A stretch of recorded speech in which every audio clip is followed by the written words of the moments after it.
என் கையில் இருக்கிறது ஒரு ஓட்டர் ஐடி. இந்த ஓட்டர் ஐடியில் இருக்கிற ஒரு நம்பரை வச்சு தேர்தல் ஆணையத்தையும் பாஜகவையும் ஒரு சேர அலற விட்டுருக்காங்க மேற்கு வங்கத்துடைய முதலமைச்சர் மம்தா பானர்ஜி. மம்தாவுடைய குற்றச்சாட்டுக்கு பதில் சொல்றேங்கிற பேர்ல தேர்தல் ஆணையம் தானா வாயை விட்டு அம்பலப்பட்டு நிற்குது. மம்தா முன்வைத்த குற்றச்சாட்டு என்ன, பாஜகவும் தேர்தல் ஆணையம் இதுல சிக்கினது எப்படி அப்படிங்கறதான் இந்த வீடியோல பார்க்க போறோம். வணக்கம் and welcome to the south. நான் ராகுல். மேற்கு வங்க மாநிலத்துக்கு 2026ஆம் ஆண்டு சட்டப்பேரவை தேர்தல் நடக்க போகுது. அங்க ஆளும் கட்சியாக இருக்கக்கூடிய திரிணாமுல் காங்கிரஸ் தங்களுடைய பர்ஃபார்மன்ஸ் எப்படி இருக்கணும் அப்படிங்கறத முடிவு செய்யறதுக்காக கடந்த வாரம் ஒரு கூட்டத்தை நடத்தியிருக்காங்க. இந்த கூட்டத்துல பேசின மம்தா பானர்ஜி, நடக்க போற 2026 சட்டப்பேரவை தேர்தலில் திரிணாமுல் காங்கிரஸ் 215 தொகுதிகளில் ஜெயிக்கணும் அப்படின்னு ஒரு டார்கெட்டை செட் செஞ்சு கொடுத்திருக்காங்க. மேற்கு வங்கத்துல மொத்தமா 294 சட்டப்பேரவை தொகுதிகள் இருக்கு. 2021 நடந்த சட்டப்பேரவை தேர்தல் அப்போ அங்க திரிணாமுல் காங்கிரஸ் கட்சி 214 தொகுதிகளில் ஜெயிச்சிருந்தது. பாஜக 77 சட்டப்பேரவை தொகுதிகளில் ஜெயிச்சிருந்தது. இந்த முறை பாஜக வெற்றி பெறக்கூடிய தொகுதிகளுடைய எண்ணிக்கையை கணிசமான அளவுல குறைக்கணும் அப்படிங்கிறதும் மம்தா பானர்ஜியுடைய டார்கெட்ல இருக்கு. 2021 200 தொகுதிகளில் வெற்றின்னு சொல்லி பாஜக கிளம்புறங்குச்சு. 2024 400 தொகுதிகளில் வெற்றின்னு சொல்லி பாஜக கிளம்புறங்குச்சு. ஆனா அவங்களால பெரும்பான்மை கூட பெற முடியல. ஸோ இந்த முறையும் அவங்களுடைய எண்ணிக்கையை நம்ம கணிசமான அளவுல குறைக்கணும் அப்படின்னு மம்தா பானர்ஜி தன்னுடைய கட்சிக்காரங்க மத்தியில பேசியிருக்காங்க. மம்தா பானர்ஜியுடைய இந்த 2026ஆம் ஆண்டு எலெக்ஷன் டார்கெட் பேச்சுக்களுக்கு மத்தியில அவங்க முன் வச்ச ஒரு குற்றச்சாட்டு தான் இப்ப விவாதமா உருமாறி இருக்கு.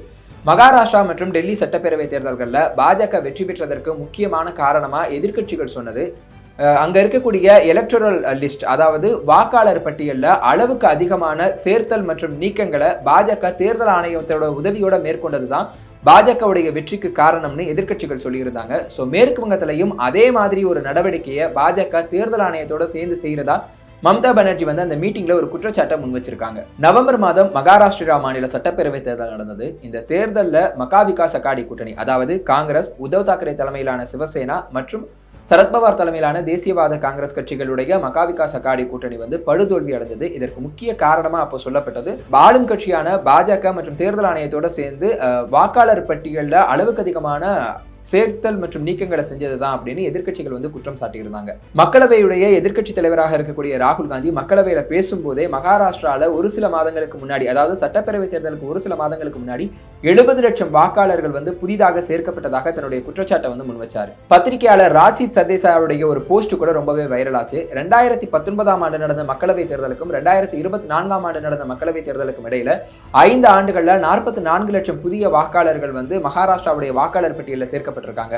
ஆனா 2024 நடந்த அந்த மக்களவை தேர்தலுக்கும் அதே 2024 நவம்பர் மாதம் நடந்த அந்த சட்டப்பேரவை தேர்தலுக்கும் இடையில வெறும் 5 மாத காலகட்டத்தில் மட்டும் 40 லட்சம் புதிய வாக்காளர்கள் சேர்க்கப்பட்டிருப்பதா அவருடைய போஸ்ட் வந்திருந்தது. இந்த போஸ்ட் ரொம்ப வைரலாகி விவாதத்துக்குள்ளானதும் குறிப்பிடத்தக்கது. இது மட்டும் இல்லாம மகாராஷ்டிரால ஒரு 50 தொகுதிகளில் தலா 50,000 வாக்காளர்களுக்கும் மேல சேர்க்கப்பட்டதாகவும், அந்த 50 தொகுதிகளில் 47 இடங்கள்ல பாஜக மற்றும் அதன் கூட்டணி கட்சிகளை ஜெயிச்சிருக்கிறதாகவும் காங்கிரஸ் கட்சி தேர்தல் ஆணையத்துக்கு ஒரு கடிதம் கூட எழுதியிருந்தாங்க. ஸோ டிசம்பர் மாதம் தேர்தல் ஆணையம் காங்கிரஸ் மற்றும் எதிர்க்கட்சிகளுடைய இந்த குற்றச்சாட்டுகளுக்கு எல்லாம் ஒரு பதில் கொடுத்தது. அந்த பதில் அவங்க என்ன சொல்லியிருந்தாங்கன்னா, மகாராஷ்டிரால 50 தொகுதிகளில் தலா 50,000 வாக்காளர்களுக்கு மேல சேர்க்கப்படல, வெறும் 6 தொகுதிகளில் மட்டும்தான் 50,000 வாக்காளர்களுக்கு மேல சேர்ப்பு நடந்திருக்கிறதா விளக்கம் கொடுத்தாங்க. இது மட்டும் இல்லாம மக்கள் பிரதிநிதித்துவ சட்டத்துல 2021ஆம் ஆண்டு கொண்டு வரப்பட்ட மாற்றம் 2022ஆம் ஆண்டு தான் செயல்படுத்தப்பட்டது. அதன்படி பார்த்தோம் அப்படின்னா வாக்காளர் பட்டியலில் பதிவு செய்வதற்கான அந்த தகுதி தேர்தல் ஜனவரி மாதத்திலிருந்து ஜூலை, அக்டோபர், ஏப்ரல் மாதத்துடைய முதல் தேதிக்கு மாற்றப்பட்டிருக்கு. இதனாலதான் 40 லட்சம் வாக்காளர்கள் அதுல சேர்க்கப்படுவதற்கு காரணமா மாறி இருக்கு அப்படின்னு தேர்தல் ஆணையம் ஒரு விளக்கத்தை கொடுத்திருந்தாங்க. இது எல்லாமே டிசம்பர் வரைக்கும் நடந்தது. ஆனா அடுத்த 2 மாதங்கள்ல டெல்லியில நடந்த சட்டப்பேரவை தேர்தல் அப்போ இந்த குற்றச்சாட்டு மீண்டும் பெருசா வெடிச்சது. பிப்ரவரி மாதம் டெல்லி சட்டப்பேரவை தேர்தல் நடக்கிறதுக்கு சரியா ஒரு மாதம் முன்னாடி ஜனவரி மாதம் அரவிந்த் கெஜ்ரிவால் அங்க தேர்தல் ஆணையத்தை சந்திச்சு ஒரு முக்கியமான குற்றச்சாட்டை முன் வச்சாரு. அதாவது அவருடைய தொகுதியான புதுடெல்லியில மட்டும் ஒரு 22 நாட்களுக்குள்ளாக 5500 வேட்பாளர்களை நீக்கணும் அப்படின்னு மனுக்கள் சமர்ப்பிக்கப்பட்டிருப்பதா அவர் குற்றச்சாட்டை முன் வச்சாரு. பத்திரிகையாளர்கள் கிட்ட அரவிந்த் கெஜ்ரிவால் பேசும்போது சொன்ன ஒரு முக்கியமான விஷயம் என்ன அப்படின்னா, இந்த 5500 பேர்ல ஒரு சிலரை தேர்தல் ஆணையம் தொடர்பு கொண்டாங்க. அந்த தொடர்பு கொண்ட ஒரு சிலரும் கூட நாங்க அந்த மாதிரி எந்த மனுவையும் சமர்ப்பிக்கல அப்படின்னு தேர்தல் ஆணையத்துக்கிட்ட சொல்லியிருக்காங்க அப்படின்னு அவர் பேசியிருந்தார். இந்த 5500 பேர் அப்படிங்கிறது புதுடெல்லி தொகுதியில் இருக்கக்கூடிய மொத்த வாக்காளர்கள்ல 5.5% வாக்காளர்கள்.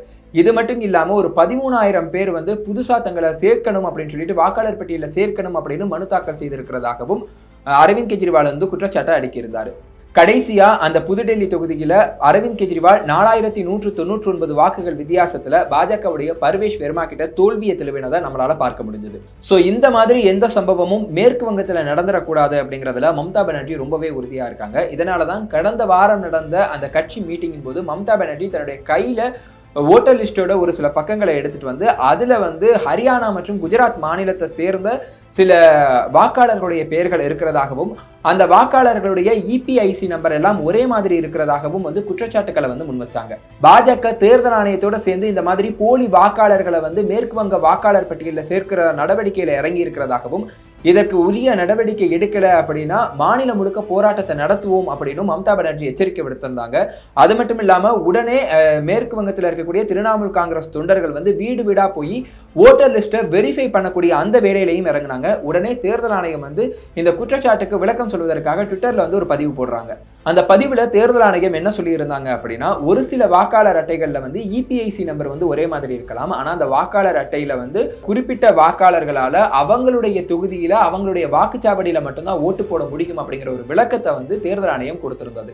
ஆனா இந்த விளக்கம் தான் புது சர்ச்சைகளுக்கெல்லாம் காரணமாயிருக்கு. ஏன் அப்படின்னா இன்னைக்கு வந்து தேர்தல் ஆணையம் இபிஐசி நம்பர் வந்து வாக்காளர் அட்டையில வந்து ஒரு சிலருக்கு ஒரே மாதிரி இருக்கலாம்னு சொல்லலாம். ஆனா 2019ஆம் ஆண்டு இதே தேர்தல் ஆணையம் வந்து இபிஐசி நம்பர் பத்தி ஒரு போஸ்ட் வந்து போடுறாங்க. அந்த போஸ்ட்ல என்ன சொல்லியிருந்தாங்க அப்படின்னா, இபிஐசின்னு சொல்லப்படக்கூடிய எலக்டோரல் போட்டோ ஐடென்டிட்டி கார்டுல ஒவ்வொரு வாக்காளருக்கும் தனித்தனியான பிரத்யேகமான இபிஐசி எண்கள் இருக்கும் அப்படின்னு சொல்லியிருந்தாங்க. இந்த இபிஐசி நம்பரை வச்சு வாக்காளர்கள் எலக்டோரல் லிஸ்ட்ல தங்களுடைய பெயரை வந்து தெரிஞ்சுக்கலாம் அப்படிங்கிறதும் அன்னைக்கு அந்த போஸ்ட்ல வந்து தேர்தல் ஆணையம் சொல்லி இருந்த தகவல். ஆனா அந்த போஸ்ட் வெளியாகி கிட்டத்தட்ட 5 ஆண்டுகள் ஆகுது. 2019க்கு பின்னாடி இப்ப 2025 ஆயிருச்சு. இப்போ வரைக்கும் அதே ஸ்டாண்டை தான் மெயின்டைன் பண்ணிட்டு இருந்திருக்காங்க. ஆனா இப்போ தேர்தல் ஆணையத்தை மேல வந்து திரிணாமுல் காங்கிரஸ் குற்றச்சாட்டை வச்சதுக்கு பின்னாடி இபிஐசி நம்பர் வந்து வாக்காளர்களுக்கு வந்து ஒரு சிலருக்கு ஒரே மாதிரி இருக்கலாம் அப்படிங்கிற கன்ஃபெஷனை வந்து தேர்தல் ஆணையம் வெளியிட்டு இருக்கு. சோ அப்போ இது பத்தி 5 ஆண்டுகளா தேர்தல் ஆணையம் வாய் திறக்காதது ஏன் அப்படிங்கிற விவாதம் எழுந்திருக்கு. இது மட்டும் இல்லாம திரிணாமுல் காங்கிரஸ் கட்சியுடைய ராஜ்யசபா எம்பியாக இருக்கக்கூடிய சகேட் கோகலே வந்து இது வந்து ஒரு கவர் அப் நடவடிக்கை, தேர்தல் ஆணையம் அதை கவர் பண்றதுக்காக இந்த மாதிரி ஒரு விளக்கத்தை கொடுத்திருக்கிறதா குற்றச்சாட்டை வந்து முன் வச்சிருக்காரு. இது மட்டும் இல்லாம அவர் இன்னொரு முக்கியமான பிரச்சனையையும் கொண்டு வந்திருக்காரு. அது என்னன்னா, மேற்கு வங்கத்துல 2026 நடக்க போற சட்டப்பேரவை தேர்தலில் ஒருத்தர் வாக்களிக்க போறாரு அப்படின்னா, ஒருவேளை அவருடைய இபிஐசி நம்பரும் மற்றொரு வாக்காளருடைய இபிஐசி நம்பரும் ஒரே மாதிரியாக இருக்கக்கூடிய பட்சத்துல இவருடைய இபிஐசி நம்பரை போட்டோம் அப்படின்னா வேற ஒருத்தருடைய புகைப்படம் வரும். அதை காரணம் காட்டி அவருடைய வாக்குகள் வந்து அவருடைய வாக்களிக்கும் உரிமை வந்து பறிக்கப்படுவதற்கான வாய்ப்பு இருக்கு அப்படின்னு அவர் சொல்லியிருக்காரு. இதை வந்து பாஜகவுக்கு எதிராக வாக்களிக்கக்கூடிய பிற கட்சியை சார்ந்த வாக்காளர்களை மட்டுமே டார்கெட் பண்ணி செயல்படுத்துறதுக்கான வாய்ப்புகள் இருக்கிறதாகவும் சகேட் கோகலே வந்து ஒரு முக்கியமான குற்றச்சாட்டை வந்து முன் வச்சிருக்காரு. ஸோ இந்த குற்றச்சாட்டுக்கு தேர்தல் ஆணையம் என்ன பதில் சொல்ல போகுது அப்படிங்கிறத பொறுத்திருந்து பார்க்கலாம்.